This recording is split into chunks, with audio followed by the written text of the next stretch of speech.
Ano po, anak? Diyos ko!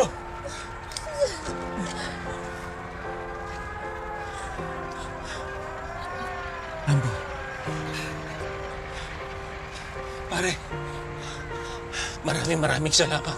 Hindi ko alam kung paano ako babawi sa'yo. Wala akong hiniling na kapalit. Ang importante, ligtas na si Rambo. Maraming salamat po, sir. Pautang ko po sa inyong buhay ko. Ah,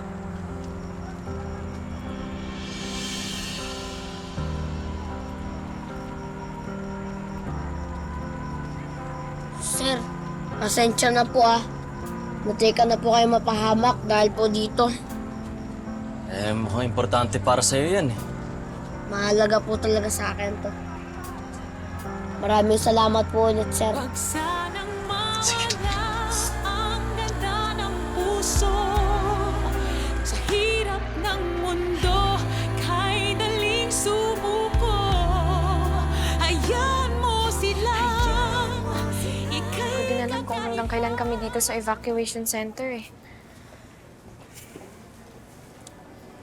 Sige, update na lang kita. Salamat, Cliff. Salamat, dami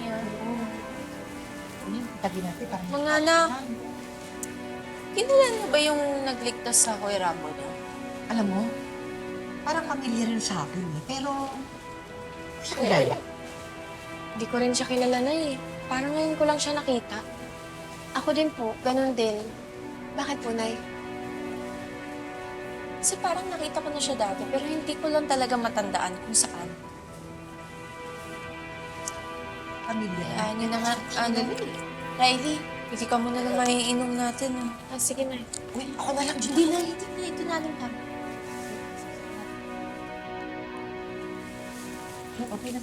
Nandito tayo ngayon sa Barangay Liwayway Evacuation Center para kausapin ang mga nasunugan. Nanay, kamusta na ho kayo? Wala na kaming tirahan dahil sa sunog. Hindi na namin alam kung paano kami magsisimula. Tapos ayaw pa kaming harapin ni Kapitan. Palibhasa, kasalanan niya kung bakit may sunog. Oo nga, tama. Si Kapitan na Salarin. Walang lahat talaga yung Kapitan. Ano yan eh? Sa totoo lang, isa lang naman talaga nag-iisip na para tumulong dito sa aming mga trabahante dito sa center. Sino po ang tinutukoy ninyo?